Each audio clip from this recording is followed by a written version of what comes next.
Hello and welcome to Raj academy. आप सभी को दिवाली की हार्दिक शुभकामनाएं। ठीक है, आप लोग दिवाली बहुत अच्छे तरीके से मनाइए, पटाखों का कम यूज कीजिए और पूरा नेचुरल दिवाली मनाइए। ठीक है, तो आज से हम लोग इस चैनल पे बीपीएससी के लिए करंट अफेयर्स को शुरुआत कर रहे हैं और ये बीपीएससी, बिहार टीआरई और जितने भी बिहार के एग्जाम्स हैं सभी के लिए बहुत महत्वपूर्ण होने वाला है, जिसमें हम लोग बिहार के करंट अफेयर्स हैं, साथ में हम लोग जो कुछ नेशनल और इंटरनेशनल करंट अफेयर्स को इसमें हम लोग कवर करने वाले हैं। ठीक है, तो आप लोग इस चैनल में जुड़े रहिए, इस चैनल को सब्सक्राइब करके बेल आइकन को दबा दिए ताकि आने वाली से वीडियो नोटिफिकेशन आपको मिलते रहे।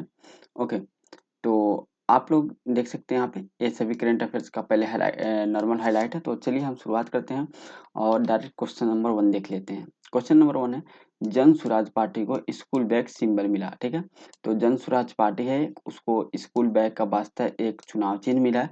तो उससे रिलेटेड हम लोग पूरा डिटेल अभी हम लोग देखते हैं। ओके, सबसे पहले जो जन स्वराज पार्टी है वह उसके जो संस्थापक माने जाते हैं प्रशांत किशोर को, और जन स्वराज जो पार्टी है इसको स्कूल बैग का सिंबल मिला है। यहाँ पे सिंबल नहीं, मतलब चुनाव चिन्ह इसको जन स्वराज पार्टी को स्कूल बैग का चुनाव चिन्ह इसको दिया गया है। ठीक है, और जो ये जन स्वराज पार्टी है इसका एजेंडा जो है, इनका मेन उद्देश्य है, इसको लेकर काफी चर्चा में है। तो बच्चों की पढ़ाई और नौकरी इनका मेन उद्देश्य है, यानी दो चीज पे फोकस करने वाले, जो बच्चों की पढ़ाई उस पे और नौकरी। इसलिए बच्चों की पढ़ाई इनका एजेंडा है, इसलिए इनका जो चुनाव चिन्ह है स्कूल का बस्ता इनका चुनाव चिन्ह दिया गया। बिहार में जो 4 सीट पे उपचुनाव ये लड़ने वाले हैं अभी, और 4 सीट कौन-कौन से? भोजपुर है। तो आप यहाँ पे बिहार के मैप में देख सकते हैं, भोजपुर जिला यहाँ पे पड़ता है। ठीक है, उसके बाद कैमूर में, भोजपुर में तरारी सीट से किरण सिंह मतलब चुनाव लड़ेंगी। कैमूर जिले में जन स्वराज पार्टी से रामगढ़ सीट पर सुशील सिंह कुशवाहा लड़ेंगे। तो कैमूर जिला कहाँ स्थित है? तो आप लोग बिहार का मैप में देख सकते हैं, यहाँ पे कैमूर और भभुआ मतलब एक ही नाम है, तो यहाँ पे आप देख सकते हैं। फिर गया में 2 जगह से पार्टी चुनाव लड़ रही है, एक बेलागंज से और एक इमामगंज से। बेलागंज से मोहम्मद अजमल और इमामगंज से जितेंद्र पासवान लड़ रहे हैं। तो यहाँ पे आप देख सकते हैं बिहार के मैप में गया यहाँ पे स्थित है। तो जो जन स्वराज पार्टी है, जिनको हाल ही में जो चुनाव चिन्ह स्कूल का बस्ता मिला है, तो उपचुनाव में 3 जिले से 4 सीट पे लड़ रही है। 3 जिले कौन-कौन से हैं? भोजपुर, कैमूर, गया, और वो 4 सीट है तरारी, रामगढ़, बेलागंज और इमामगंज। ठीक है, तो याद रखिएगा। यहाँ पे इंग्लिश में दिया गया है सेम कंटेंट, तो आप लोग देख सकते हैं।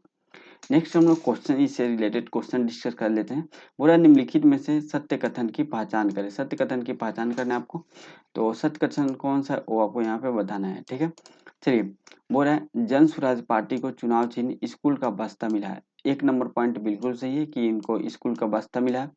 बिहार में अगले विधानसभा चुनाव 2025 में 2027 में होगा। बिल्कुल ये गलत पॉइंट है, क्योंकि जो है वो अगला चुनाव जो होगा 2025 में होगा। थोड़ा सा मेरा अभी पेन टाइप काम नहीं कर रहा है। ठीक है, अभी हम घर पे आए हुए हैं, तो जैसे ही हम वहाँ थोड़ा सा रूम पे शिफ्ट होंगे तो आपको जो है राइटिंग वगैरह अच्छा वीडियो देखने को मिलेगा। अभी माउस से उतना अच्छा से नहीं हो पा रहा है। ठीक है, तो 2025 में विधानसभा चुनाव होगा, तो ये जो सेकंड नंबर है ये गलत है। बिहार के वर्तमान मुख्यमंत्री नीतीश कुमार है, ये पॉइंट बिल्कुल सही है। तो यहाँ पे सत्य कथन पूछ रहा है, तो 1 और 3 सही है, और 1 और 3 ऑप्शन बी में है, then option B right answer हो जाएगा। ठीक है, इसी पैटर्न पे बीपीएससी में क्वेश्चंस भी आते हैं, तो आप लोग याद रखिएगा। अब वो ऑब्जेक्टिव टाइप का क्वेश्चन नहीं आता है। नेक्स्ट अब हम लोग बिहार से रिलेटेड कुछ तथ्य देख लेते हैं। जैसे बिहार राज्य को दर्जा कब दिया गया? 22 मार्च 1912 को दिया गया था। ठीक है, और 12वां राज्य बना था। नेक्स्ट नेक्स्ट हम लोग देख लेते हैं राजधानी। बिहार की राजधानी पटना है, और मुख्यमंत्री कौन है? उसमें बिहार का भी के मुख्यमंत्री नीतीश कुमार है। ठीक है, जो कि किस पार्टी से संबंधित है? जनता दल यूनाइटेड, जेडीयू से संबंधित है। उसके बाद बिहार जो विधानसभा है उसके अध्यक्ष कौन है? नंदकिशोर यादव है, जो कहाँ किस पार्टी से संबंधित है? बीजेपी से संबंधित है।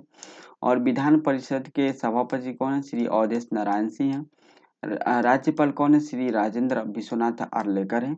विधानसभा कितनी सीटें हैं बिहार में? 243 है। और विधान परिषद के 75 सीटें हैं। लोकसभा में बिहार के कितने? 40 है।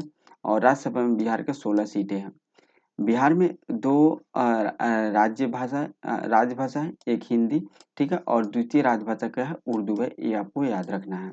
ठीक है, तो बिहार से रिलेटेड फैक्ट है। आप यहाँ पे इंग्लिश में भी सेम चीज देख सकते हैं। चलिए अब हम देख लेते हैं बिहार का राजकीय पशु क्या है? बैल है, आप देख सकते हैं यहाँ पे। राजकीय वृक्ष क्या है? पीपल है, आप यहाँ पे पीपल को देख सकते हैं। राष्ट्रीय मछली देसी मांगुर है, आप यहाँ पे मांगुर को देख सकते हैं। और राष्ट्रीय फूल क्या है, गेंदा है, तो यहाँ पे आप गेंदा के फूल को देख सकते हैं। और राष्ट्रीय खेल क्या है, कबड्डी, तो आप यहाँ पे कबड्डी को देख सकते हैं। ठीक है, तो ये भी याद रखिएगा, इंपॉर्टेंट पॉइंट है। ठीक है, चलिए नेक्स्ट हम लोग देख लेते हैं। नेक्स्ट क्वेश्चन है, रबाडा बने नंबर 1 टेस्ट गेंदबाज, बुमराह को पछाड़ा आईसीसी रैंकिंग। देखिए हाल ही में एक आईसीसी का रैंकिंग निकाला गया, जिसमें क्या हुआ कि जो रबाडा है, ये साउथ अफ्रीका के खिलाड़ी हैं रबाडा, तो इन्होंने टेस्ट में नंबर 1 हासिल किया, यानी विकेट सबसे ज़्यादा लिया इन्होंने और नंबर 1 हासिल किया। पहले से नंबर 1 पे कौन थे, जसप्रीत बुमराह थे, लेकिन अभी तीसरे नंबर पे चले गए हैं, दूसरे नंबर पे आ गए हैं ऑस्ट्रेलिया के खिलाड़ी, क्योंकि यह 2-3 लास्ट जो न्यूजीलैंड का भी मैच हुआ था उसमें भी इन्होंने कोई भी विकेट नहीं लिया था, इसलिए ये तीसरे पायदान पे कह सकते आ गए हैं। ओके, तब इससे हम लोग देख लेते हैं इसका डिटेल। दक्षिण अफ्रीका के तेज गेंदबाज कागिसो रबाडा आईसीसी पुरुष खेल खिलाड़ी पुरुष टेस्ट खिलाड़ी रैंकिंग में जसप्रीत बुमराह को पछाड़कर नंबर 1 गेंदबाज बन गया है। ठीक है, तो ये पॉइंट आपको याद रखना है, नंबर 1 गेंदबाज किसको पछाड़ के, जसप्रीत बुमराह को। और इन्होंने जो कागिसो रबाडा या 300वें टेस्ट विकेट लिया है, किसके खिलाफ, बांग्लादेश के खिलाफ, और उसके बाद इन्होंने रैंक में इनका सुधार हुआ है। और जो है जसप्रीत बुमराह जो है वो न्यूजीलैंड के खिलाफ एक भी विकेट नहीं ले पाए थे, जिसके इनका स्थान तीसरा नंबर हो गया। दूसरे नंबर पे ऑस्ट्रेलिया के जोश हॉजलवुड दूसरे स्थान पे है। ठीक है, आप यहाँ पे देख सकते हैं साइड में हमने कर दिया, फर्स्ट रैंकिंग किसका है, कागिसो रबाडा साउथ अफ्रीका से संबंधित है। सेकंड नंबर पे है जोश हेजलवुड, ये ऑस्ट्रेलिया से संबंधित है। और थर्ड नंबर पे जसप्रीत बुमराह, ये भारत से संबंधित है। तो ये टॉप 3 खिलाड़ी हैं जो टेस्ट में जो है गेंदबाज में टॉप 3 रैंकिंग है इन लोगों का। ओके, नेक्स्ट अब इससे क्वेश्चन देख लेते हैं। निम्नलिखित में से सत्य कथन की पहचान करें। कागिसो रबाडा आईसीसी पुरुष पुरुष टेस्ट रैंकिंग में जसप्रीत बुमराह को पछाड़कर नंबर 1 गेंदबाज बन गए, ये तो बिल्कुल पॉइंट सही है। सत्य कथन पूछ रहा है तो 1 नंबर पॉइंट सही है। बोल रहे हैं जसप्रीत बुमराह अब दूसरे नंबर पे नहीं, जसप्रीत बुमराह अब किसने नंबर पे, अब थर्ड नंबर पे जसप्रीत बुमराह है। ठीक है, दूसरे नंबर पे ऑस्ट्रेलिया के खिलाड़ी हैं। तो थर्ड नंबर पे कौन है, तो यहाँ पे सत्य कथन पूछ रहे थे, केवल और केवल एक नंबर सत्य है, तो ऑप्शन बी यहाँ पे राइट आंसर हो जाएगा, option B is the correct answer. चलिए नेक्स्ट हम लोग देख लेते हैं। अब यहाँ पे कुछ प्रमुख खेल से संबंधित संगठन है और उसके प्रमुख के बारे में देख लेते हैं। जैसे अंतर्राष्ट्रीय क्रिकेट परिषद आईसीसी के अध्यक्ष वर्तमान में कौन है, जय शाह है। और प्रथम स्वतंत्र महिला निदेशक आईसीसी के प्रथम स्वतंत्र महिला निदेशक कौन बनी है, इंदिरा नूई बनी है। ठीक है, एशिया क्रिकेट परिषद एसीसी के जो अध्यक्ष वर्तमान में कौन है, तो मोहसिन नकवी है, पहले इसके जय शाह थे, तो जय शाह के बाद मोहसिन नकवी बने हैं। और अंतर्राष्ट्रीय ओलंपिक समिति आईओसी के अध्यक्ष कौन है, थॉमस बाक, जो कि जर्मनी से संबंधित है। भारतीय क्रिकेट कंट्रोल बोर्ड बीसीसीआई के अध्यक्ष वर्तमान में कौन है, रोजर बिनी है, जो कि 36वें क्रम के हैं। भारतीय क्रिकेट टीम के मुख्य कोच वर्तमान में कौन है, गौतम गंभीर है। और भारतीय महिला क्रिकेट टीम के मुख्य कोच कौन है, तो वह अमोल मजूमदार है। तो यह पुरुष के गौतम गंभीर और महिला के अमोल मजूमदार है। हॉकी इंडिया के अध्यक्ष कौन है, दिलीप टर्की हैं। और भारतीय पैरा ओलंपिक समिति के अध्यक्ष कौन है, देवेंद्र झांझड़िया है। भारतीय ओलंपिक संघ के अध्यक्ष कौन है, पीटी उषा, जो कि पहली महिला है जिन्होंने भारतीय ओलंपिक संघ के अध्यक्ष बनी है। नेक्स्ट हम लोग देख लेते हैं। भारत के पहले लेखकों का गांव का उद्घाटन किया गया। भारत के पहले लेखकों के गांव का उद्घाटन कहाँ पे किया गया, देखिए देहरादून, आपको पता है उत्तराखंड बहुत खूबसूरत जगह है, और उत्तराखंड में एक जगह है देहरादून। तो देहरादून में जो है एक गांव को यहाँ पे, देहरादून से लगभग 24 किलोमीटर दूर एक गांव है, उसको लेखकों के गांव के रूप में विकसित किया गया है। उसमें क्या किया जाएगा, लेखक से संबंधित बहुत अच्छे इन्वॉल्वमेंट बनाए जाएंगे, और वहाँ पे लेखक जो है आकर अपने विचार को प्रकट करेंगे, प्रकृति के गोद में बैठ के। ठीक है, तो आप यहाँ पे देख सकते हैं उस गांव का नाम क्या है, उस गांव का नाम यहाँ पे दिया हुआ है थानो। किस गांव में, थानो गांव में। उत्तराखंड के जो है देहरादून से 24 किलोमीटर दूर जो है थानो गांव में लेखकों का गांव के रूप में विकसित किया गया है। और इसका उद्घाटन पूर्व राष्ट्रपति रामनाथ कोविंद, उत्तराखंड के राज्यपाल गुरमीत सिंह और मुख्यमंत्री पुष्कर सिंह धामी ने संयुक्त रूप से इसका उद्घाटन किया है। लेखकों का गांव कहाँ पे, देहरादून उत्तराखंड। ठीक है, अब देखिए देहरादून जो है दून आप देख सकते हैं यहाँ पे। ठीक है, आप यहाँ पे देख सकते हैं तो ये जो दून जो है यह घाटी जो है, घाटी हिमालय के जो नीचे यानी सतह पे निचले सतह पे जो कुछ घाटी होते हैं उसको अलग अलग नाम से जानते हैं। जैसे द्वार भी एक घाटी के नाम से ही, दून भी इसको घाटी के नाम से ही जानते हैं।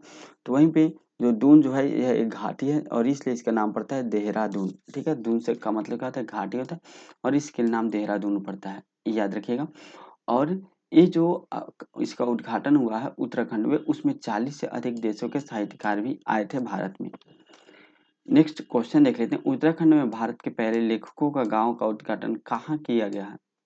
लेखकों के गांव का उद्घाटन देहरादून में किया गया। ऑप्शन सी राइट आंसर हो जाएगा, देहरादून। ठीक, option C is the correct answer.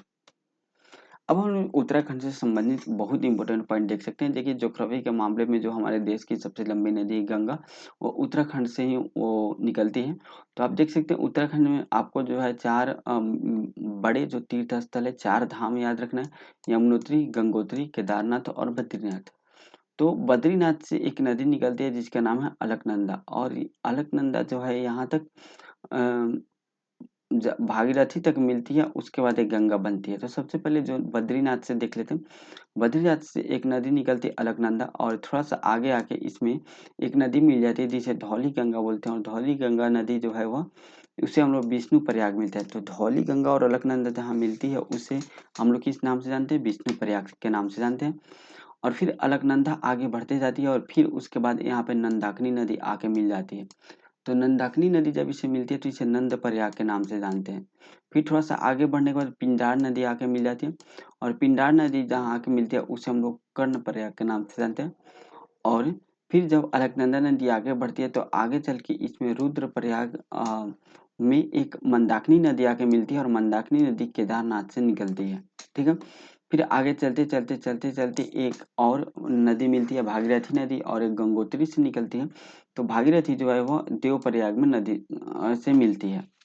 ठीक है, और फिर उसके बाद जो है यहाँ देवप्रयाग से जो आगे जो प्रवाहित होती है अलकनंदा और भागीरथी का मिश्रण, वो आगे चल के जो है वही गंगा नदी का निर्माण करते हैं। और फिर बहुत आगे जाकर जो यमुनेत्री से यमुना नदी निकलता है, और यही यमुना नदी आकर गंगा में मिल जाती है। ठीक है, और उसके बाद आगे चल के गंगा एक ही धारा हो जाता है। नेक्स्ट हम उत्तराखंड के बारे में देखें तो उत्तराखंड की राजधानी देहरादून है। वहाँ के मुख्यमंत्री कौन है, पुष्कर सिंह धामी है। और वहाँ के राज्यपाल कौन है,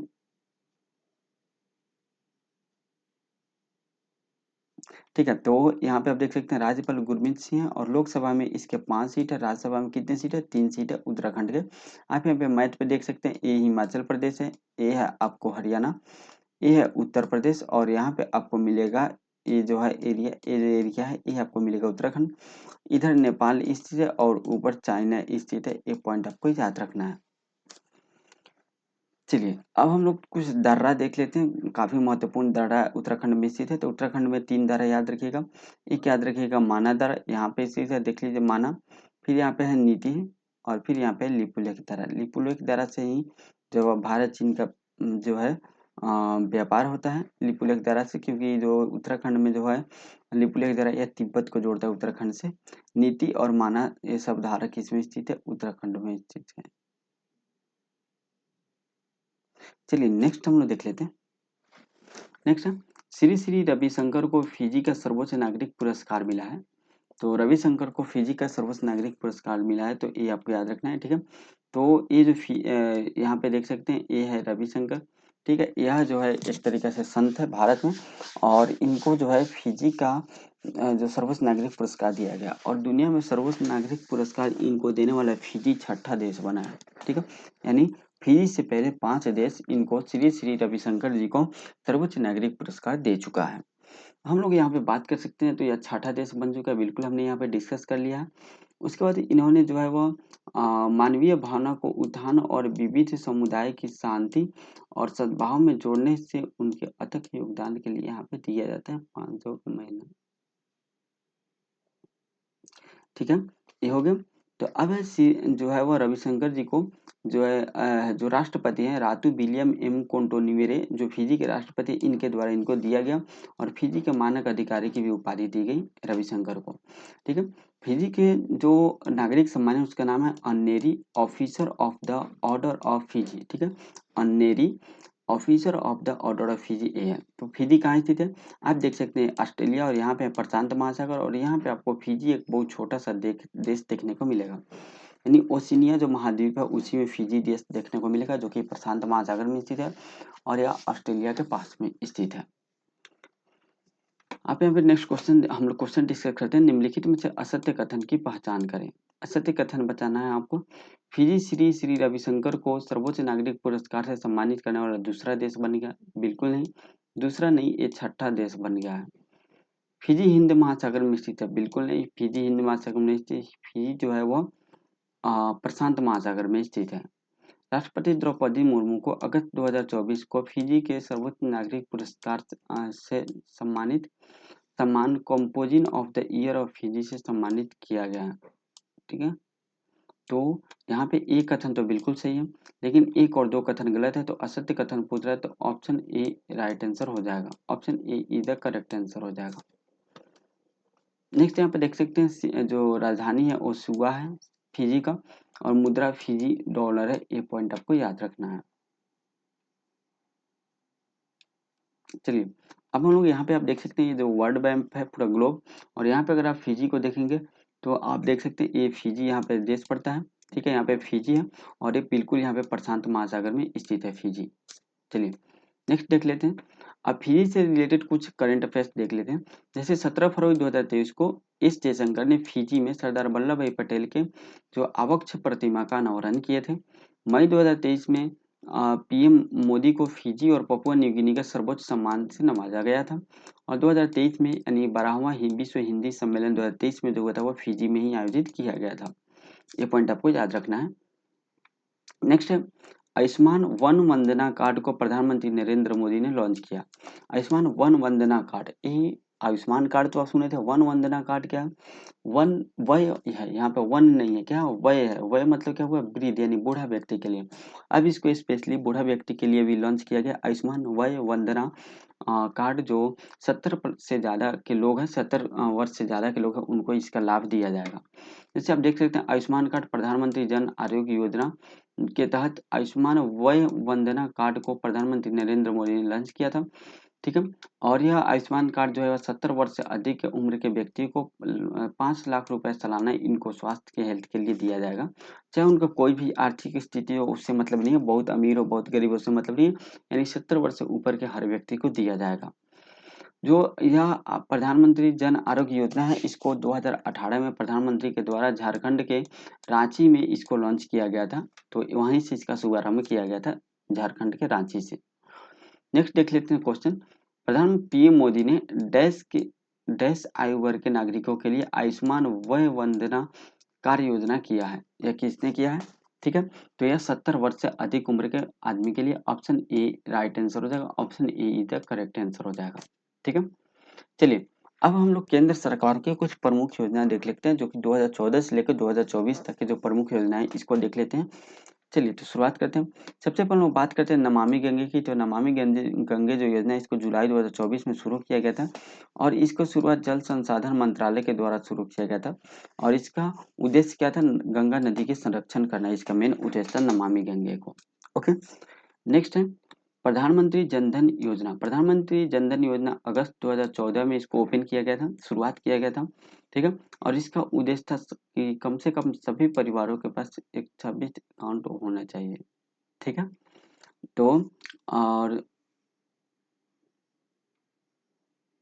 तो यहाँ पे सभी परिवारों में कम से कम एक बैंक खाता जो है इसको ओपन करना, यहाँ पे इसका मेन उद्देश्य था। ठीक है, चलिए नेक्स्ट देख लेते हैं make in India. Make in India जो है इसका शुभारंभ सितंबर 2014 में किया गया, और देश में मैन्युफैक्चरिंग को बढ़ावा देने के लिए मेक इन इंडिया जो है वह इसकी शुरुआत की गई थी। नेक्स्ट है संसद आदर्श ग्राम योजना। इस योजना की शुरुआत अक्टूबर 2014 में किया गया था, जयप्रकाश नारायण के जन्मदिन पे। और इसका उद्देश्य था प्रत्येक सांसद द्वारा 2019 तक 3 गांव तथा 2024 तक 8 गांवों को गोद लेकर विकसित करना, इसका मेन उद्देश्य था। यानी जितने भी सांसद हैं उनके द्वारा 3 गांव 2019 तक और 2024 तक कितने 8 गांवों को गोद लेकर उसको विकसित करने का आदेश, ये मतलब कि योजना शुरू किया गया था, सांसद आदर्श ग्राम योजना। नेक्स्ट है मिशन इंद्रधनुष अभियान। इसको भी दिसंबर 2014 में शुरू किया गया था, और केंद्रीय स्वास्थ्य मंत्रालय के द्वारा इसकी शुरुआत की गई थी। यह 2020 तक संपूर्ण टीकाकरण के लक्ष्य को प्राप्त करना इसका मेन उद्देश्य था, लेकिन बीच में जब कोविड आ गया तो पूरा नहीं हो पाया था। ठीक है, तो इसमें कौन कौन सी बीमारी, 7 बीमारी को इसमें शामिल किए गए। डिप्टीरिया, काली खांसी, टिटेनस, पोलियो, टीबी, खसरा, हेपेटाइटिस बी के लिए टीकाकरण होने का इसमें लक्ष्य रखा गया था। नेक्स्ट हम देख लेते हैं बेटी बचाओ बेटी पढ़ाओ योजना। इसको जनवरी 2015 में शुरू किया गया था, बेटी बचाओ बेटी पढ़ाओ योजना, और यह महिला एवं बाल विकास मंत्रालय के द्वारा इसकी शुरुआत की गई थी। और लैंगिक समानता को बढ़ावा देना और लिंगानुपात को बढ़ावा देना इसका मेन उद्देश्य था। ठीक है, यानी लैंगिक समानता और लिंगानुपात को बढ़ावा देना इसका मुख्य उद्देश्य है। नेक्स्ट है प्रधानमंत्री मुद्रा योजना। प्रधानमंत्री मुद्रा योजना अप्रैल 2015 में शुरू किया गया था। इसको Micro Units Development and Refinance Agency, इसका मतलब फुल फॉर्म हो जाएगा मुद्रा का, और इसका उद्देश्य है कि सूक्ष्म उद्यमों के क्षेत्र के विकास के लिए वित्तीय सहायता प्रदान करना इसका मेन उद्देश्य था। और यहाँ पे इस तरीके से दिया जाएगा कि इसमें शिशु, किशोर और तरुण 3 प्रकार के लोन की व्यवस्था की गई है। इसमें जो शिशु है उसके तहत अगर शिशु वाला फैसिलिटी लेते हैं तो आपको 5,000 ऋण दिया जाएगा। अगर किशोर वाला फैसिलिटी देते हैं तो आपको 5 लाख, और तरुण वाला फैसिलिटी देते हैं तो आपको 10 लाख रुपए की ऋण प्रदान की जाएगी। नेक्स्ट है अटल पेंशन योजना। अटल पेंशन योजना को मई 2015 में शुरू किया गया था, जो कि वित्त मंत्रालय के द्वारा था। ठीक है, इसके अंतर्गत 18 से 40 वर्ष के व्यक्ति बैंक में जमा किए गए रुपए की जांच कर 1,000 से 5,000 तक एक पैसा जो है वो तक पेंशन प्राप्त कर सकता है। ओके, नेक्स्ट हम देख लेते हैं अमृत योजना। अमृत योजना को जून 2015 में शुरू किया गया था। अमृत का फुल फॉर्म होता है Atal Mission for Rejuvenation and Urban Transforming, इसका फुल फॉर्म है। ठीक है, तो इस योजना के अंतर्गत 100 स्मार्ट सिटी जो है बनाने के 500 शहरों में आधारभूत सुविधाओं की विकास करने और 2022 तक शहरी इलाकों में सभी के लिए घर बनाने की योजना शामिल है। यानी अमृत योजना के तहत 100 स्मार्ट सिटी बनाए जाएंगे, 500 शहरों में आधारभूत जो है सुविधाओं का विकास किया जाएगा, और जो है वह शहरों में भी घर बनाने की योजना की शुरुआत की जाएगी। नेक्स्ट है स्मार्ट सिटी मिशन। यह 2015 में इसको भी शुरू किया गया था। इसका उद्देश्य 100 शहरों को चयन करना, विकास करना। ठीक है, इसका मेन उद्देश्य है। प्रधानमंत्री आवास योजना, इसको भी जून 2015 में शुरू किया गया था, इसको 2022 तक। ठीक है, तो यहाँ पे 2022 तक जो है 2 करोड़ घर बनाने की यहाँ पे लक्ष्य रखा गया था, और प्रधानमंत्री आवास योजना के तहत। नेक्स्ट है Digital India Mission. Digital India Mission जुलाई 2015 में शुरुआत की गई थी, जिसका उद्देश्य था इलेक्ट्रॉनिकली जनता को उपलब्ध कराना, यानी इलेक्ट्रॉनिक जो है वह। ठीक है, तो यह 1 जुलाई 2015 को शुरू किया गया था। इलेक्ट्रॉनिक में जनता की उपलब्धि को कराना डिजिटल इंडिया मिशन के तहत।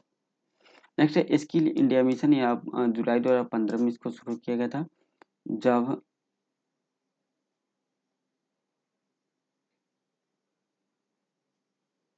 ठीक है, तो यहाँ पे जो है इसके 2022 तक देश के युवाओं में कौशल विकास करना इसका मेन उद्देश्य स्किल इंडिया मिशन का 2015 में शुरू किया गया था। नेक्स्ट है दीनदयाल उपाध्याय ग्राम ज्योति योजना। इसको भी जुलाई 2015 में शुरू किया गया था, और इसका उद्देश्य सभी गाँवों को विद्युतीकरण करना। नेक्स्ट है सागरमाला परियोजना। ये भी जुलाई 2015 को शुरुआत किया गया था, जिसका उद्देश्य बंदरगाहों का विकास तथा उनके सड़क रेल परिवहन से जोड़ना, ये इनका मेन उद्देश्य था सागरमाला परियोजना। उदय योजना की देख ले तो उदय योजना नवंबर 2015 में इसकी शुरुआत की गई थी कोयला एवं ऊर्जा मंत्रालय के द्वारा, और उदय का फुल फॉर्म हो जाएगा उज्ज्वल डिस्कॉम एश्योर योजना। ठीक है, और ये जो है इसका उद्देश्य बिजली वितरण करने वाली कंपनी का वित्तीय सुधार हेतु इस योजना से जुड़ने वाले पहला राज्य झारखंड है। ठीक है, नेक्स्ट हम देख लेते हैं श्यामा प्रसाद मुखर्जी रू अर्बन मिशन। यह फरवरी 2016 में शुरू किया गया था, और इसका नाम है गांव एवं क्लस्टर। ठीक है, तो इसका गांव का क्लस्टर आधारित विकास करना इसका मेन उद्देश्य है। नेक्स्ट है सेतु भारतम योजना। इसको शुरुआत मार्च 2016 में किया गया केंद्रीय सड़क एवं परिवहन मंत्रालय के द्वारा, और राष्ट्रीय राजमार्गों के रेलवे क्रॉसिंग रहित बनाने के लिए जो है वो सेतु भारतम योजना की शुरुआत की गई मार्च 2016 में। ठीक है, स्टैंड अप इंडिया की शुरुआत 5 अप्रैल 2016 को की गई है, और इसको वित्त मंत्रालय के द्वारा शुरू किया गया था 5 अप्रैल 2016 को। ठीक है, तो यहाँ पे नई कंपनी के स्थापित करने तो 10 लाख से 1 करोड़ रुपए का, ठीक है। तो यहाँ पे जो है वो स्टैंड अप इंडिया का जो है राइट आंसर होगा अप्रैल 2016, और इसका मेन उद्देश्य हो जाएगा नई कंपनियां स्थापित करने तो 10 लाख से 1 करोड़ रुपए तक का ऋण प्रदान करना। एक है उड़ान योजना। उड़ान योजना जो अप्रैल 2017 में इसको शुरू किया गया था, जिसका पूरा नाम है उड़े देश का आम नागरिक। क्या नाम है? उड़े देश का, ठीक है।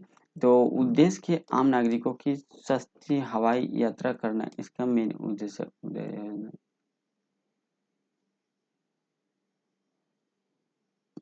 ठीक है। तो उदय योजना अप्रैल 2017 में इसको शुरू किया गया था। प्रधानमंत्री उज्ज्वला योजना को मई 2016 में शुरू किया गया था, और इसका उद्देश्य था कि जो बीपीएल परिवारों को मुफ्त एलपीजी कनेक्शन देना, और बीपीएल परिवारों को प्रति कनेक्शन 1600 रुपए की वित्तीय सहायता प्रदान करना इसका मेन उद्देश्य था। प्रधानमंत्री जन आरोग्य योजना, इसकी शुरुआत सितंबर 2018 में झारखंड के रांची से की गई थी। इसमें गरीब परिवारों को 5 लाख तक का कैश रहित स्वास्थ्य सुविधा प्रदान की जाएगी। वरिष्ठ पेंशन बीमा योजना 2017 में शुरू किया गया था। यह एलआईसी द्वारा इसको शुरुआत की गई थी, और इसका उद्देश्य था 16 वर्ष और इससे अधिक आयु वरिष्ठ नागरिकों की गारंटी हेतु ब्याज दर, ठीक है, ठीक है। तो ये जो है यहाँ पे 10 वर्षों के लिए 8% के तौर पे दिया जाएगा 60 वर्ष और इससे अधिक आयु के व्यक्ति के लिए। दीनदयाल उपाध्याय स्पर्श योजना, इसको नवंबर 2017 में शुरू किया गया। बस इतना ही इसमें याद रखना है। नेक्स्ट है प्रधानमंत्री वय वंदना योजना, और इसको जुलाई 2017 में शुरू किया गया। 60 वर्ष से अधिक आयु वर्ग के वरिष्ठ नागरिकों को, ठीक है, मासिक पेंशन विकल्प चुनने के लिए 10 वर्षों से 8 वर्षों की गारंटी सुविधा रिटर्न करना, ठीक है। तो यहाँ पे जुलाई 2017 में प्रधानमंत्री वय वंदना योजना को शुरुआत की गई। अभी हम लोगों ने इसी से रिलेटेड क्वेश्चन पूछे, जिसमें ये पड़ेगा कि जो 70 से अधिक जिसका एज है वो कोई भी स्थिति में हो, ठीक है। तो याद रखिएगा। नेक्स्ट हम देख लेते हैं। नेक्स्ट है प्रधानमंत्री सहज बिजली हर घर योजना यानी सौभाग्य योजना। इसको भी सितंबर 2017 में शुरू किया गया था, और यह विद्युत मंत्रालय के द्वारा इसका शुरू किया गया, जिसका उद्देश्य था देश में सभी घरों का विद्युतीकरण सुनिश्चित करना इसका मेन उद्देश्य था। नेक्स्ट है पीएम किसान सम्मान निधि योजना। इसको फरवरी 2019 में शुरू किया गया था, और प्रधानमंत्री नरेंद्र मोदी के द्वारा इसकी शुरुआत की गई थी। जो देश के सभी किसानों को 6,000 रुपये प्रति माह सहायता प्रदान करने इसका मुख्य उद्देश्य था, और यह सहायता 2-2 हजार के 3 किस्तों में सम्मानित किया जाएगा। ओके, नेक्स्ट देख लेते हैं प्रधानमंत्री श्रम योगी मानधन योजना। इसको फरवरी 2019 की योजना के तहत पात्र है, और यह 18 से 40 वर्ष के असंगठित क्षेत्र के सभी जिसकी मासिक आय 15,000 रुपये या उससे कम है तो ये उसके लाभ ले सकते हैं, और 60 वर्ष से अधिक उम्र उसका मासिक आय 30,000 रुपये से कम है तो प्रधानमंत्री श्रम योगी मानधन योजना का वो लाभ उठा सकता है। प्रधानमंत्री किसान मानधन योजना, इसको भी सितंबर 2019 में रांची से शुरू किया गया था, और इसमें भी 60 वर्ष की आयु होने पर 3,000 रुपये और 18 वर्ष की आयु होने पर 40,000 रुपये लेकर, ठीक है। तो इसका योजना आप उठा सकते हैं। चलिए, तो प्रधानमंत्री किसान मानधन योजना, पीएम विश्वकर्मा योजना जो सितंबर 2023 में प्रधानमंत्री नरेंद्र मोदी के द्वारा नई दिल्ली में शुरुआत की गई है, और इसमें क्या है तो 13,000 करोड़ रुपए इस पे खर्च किए जाएंगे, जिसमें 18 पारंपरिक व्यवसायों को शामिल किया गया और इसको बढ़ावा दिया जाएगा। नेक्स्ट है प्रधानमंत्री जनमन योजना, और यह 15 नवंबर 2023 को प्रधानमंत्री के द्वारा इसको शुरू किया गया था, प्रधानमंत्री जनजाति आदिवासी जन आरोग्य योजना। तो इसको शुरुआत किया गया था नवंबर 2023 में। नेक्स्ट देख लेते हैं। यह योजना 9 मंत्रालयों के माध्यम से 11 महत्वपूर्ण कार्यों पर ध्यान केंद्रित करता है 2023 से 2014 2015,